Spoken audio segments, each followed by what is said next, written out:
ጤና ይስጥልን አድማጮች፣ ይህ ኢትዮ ፕላስ ነው። በኤርትራ ድንበር የድሮን ጥቃት መፈጸሙ ሰምቷል። በዚህ ጥቃት ሳቢያም የሰው ሕይወት ጠፍቷል፣ ከፍተኛ የንብረት ውድመትም አጋጥሟል። ሁኔታው ወደ አስከፊ ምዕራፍ እየተሸጋገረ እንደሆነም ተነግሯል። መረጃውን በዝርዝር ይዘኗል። ከፍተኛ የህወሓት ጀኔራል እጁን ስለመስጠቱ መረጃዎች ወጥተዋል። ትክክለኛውን መረጃ አጣርተን በዘገባችን አካተናል። ይህ ኢትዮ ፕላስ ነው። ኢትዮ ፕላስን ሰብስክራይብ፣ ቪዲዮዎቹን ደግሞ ላይክ እና ሼር በማድረግ ጥቂት ደቂቃዎችን ከኛ ጋር እንድታሳልፉ በአክብሮት እንጋብዛችኋለን።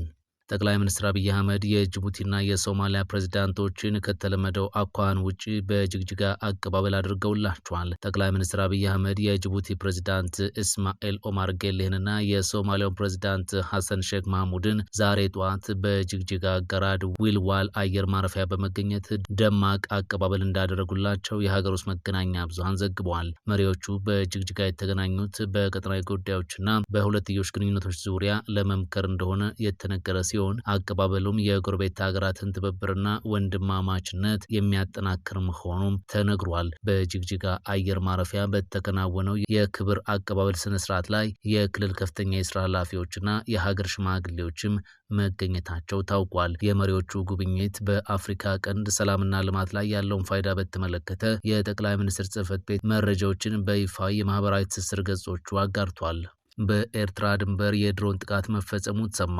በትግራይ ክልል ማዕከላዊ ዞን ከአድዋ ወደ አዲግራት በሚወስደው መንገድ ላይ በምትገኘው ታሪካዊ ከተማ እንጥጭቶና ገንዳብታ በተባሉ አካባቢዎች ዛሬ ሌሊት በተፈጸመ የድሮን ጥቃት የአንድ ሰው ሕይወት ሲያልፍ በንብረት ላይ ከፍተኛ ውድመት መድረሱን የከተማው አስተዳደር ይፋ አድርጓል። ጥቃቱ የተፈጸመው በክልሉ ከሰሞኑ የተከሰተውን የጸጥታ ችግር ተከትሎ እንደሆነም ተነግሯል። እንደ እንጥቾ ከተማ አስተዳደር መግለጫ ከሆነም የመጀመሪያው ጥቃት ሌሊት ከ9 ሰዓት ከ30 እስከ 10 ሰዓት ባለው ጊዜ ውስጥ የተፈጸመው የምግብ ዘይትና ቡና ጭነው በጉዞ ላይ በነበሩ ሁለት የአይሱዙ የጭነት ተሽከርካሪዎች ላይ ነው። በጥቃቱ የአንድ አሽከርካሪ ሕይወት ወዲያውኑ ሲያልፍ፣ ረዳቱ ላይ ደግሞ ከፍተኛ የአካል ጉዳት እንዳጋጠመው ታውቋል። እንጥጭቶ ከአድዋ ከተማ በስተ ምስራቅ እንዲሁም ከአዲግራት በስተ ምዕራብ የምትገኝ እንደመሆኗ መጠን ለንግድ እንቅስቃሴ ቁልፍ መተላለፊያ ከተማ ናት። በተመሳሳይ ሁኔታ ሌላኛው የድሮን ጥቃት ማለዳ 11 ሰዓት ከ30 ላይ በገንዳብታ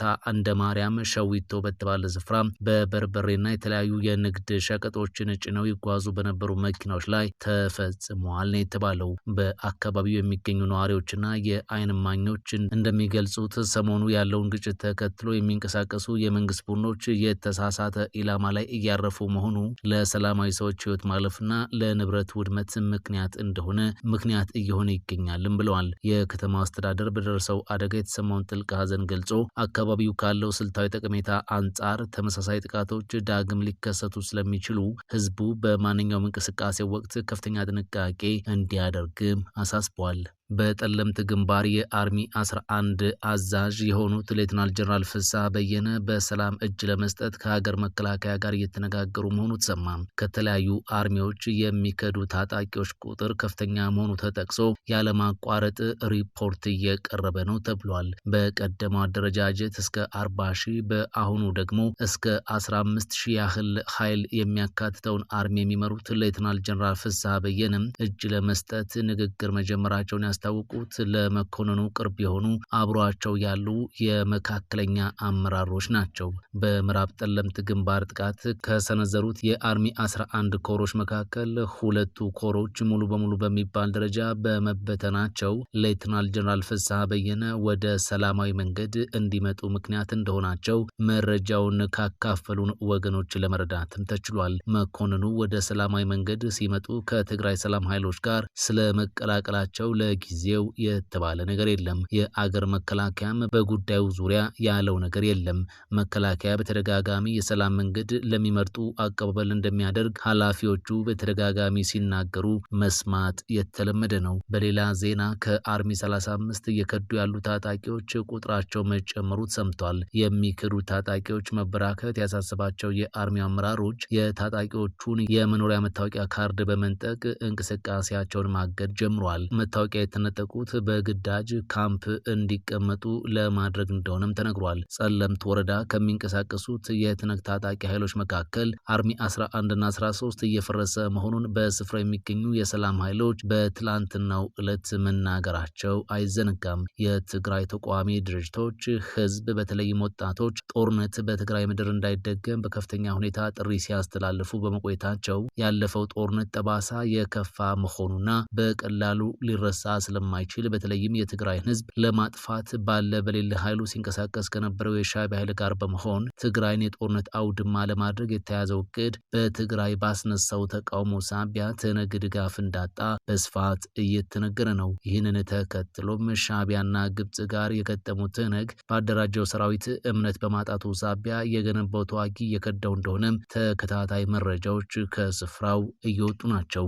ከአዲግራት የተሰማው ዜና በተመሳሳይ ይህንኑ የሚያረጋግጥም ሆኗል። የአርሚ 15 አራት የሻለቃ አመራሮችን ጨምሮ ከ200 በላይ ታጣቂዎች ጥቃት እንዳይደርስባቸው ራሳቸውን በአነስተኛ አሃድ ከፋፍለው መጥፋታቸው ተነግሯል። መጥፋታቸው እንጂ የት እንደደረሱ ይፋ እንዳልሆነም መረጃዎች አመላክተዋል። መጥፋታቸው ከተገለጸ በኋላ ፍለጋ እየተደረገና የአሰሳ ፍተሻ እንደተጀመረ ተነግሯል። በሚከዱት የሰራዊቱ አባላት ብዛት የተነሳ መሳሪያ እስከመጠቀም የደረሰ አስገዳጅ እርምጃ እየወሰደ ያለው ትነግ በአፈሳ መልክ አንዋጋም ያሉትን አስገድዶ ወደ ግጭት ቀጠና ለማስገባት ጥረት እያደረገ መሆኑን የመቀሌ ነዋሪዎች እየተናገሩ ነው። በስጋት ላይ ነን በማለት የተናገሩት የመቀሌ ወጣቶች አሁን ላይ ከትግራይ መውጣት አስቸጋሪ እንደሆነ፣ ነገሩ ሁሉ ኤርትራን ወደ መምሰል መቃረቡንም በመግለጽ ላይ ይገኛሉ።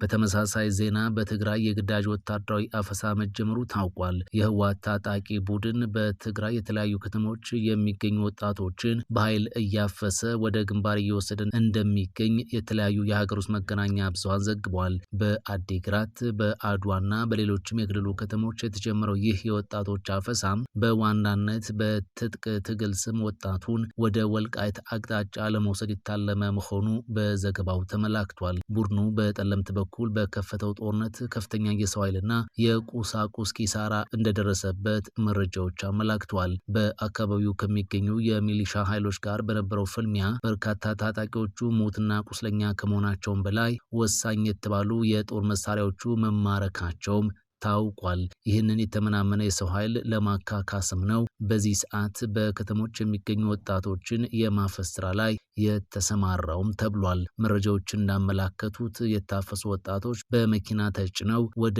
ወልቃይት አቅጣጫ እየተወሰዱ ይገኛሉ። ይሁን እንጂ የትግራይ ወጣት ዳግም ለማያባራ ጦርነትና ለቡድኑ ፍላጎት ሲል ሕይወቱን አሳልፈው መስጠት የለበትም የሚሉ ድምጾች ከየአቅጣጫው እየተሰሙ ነው።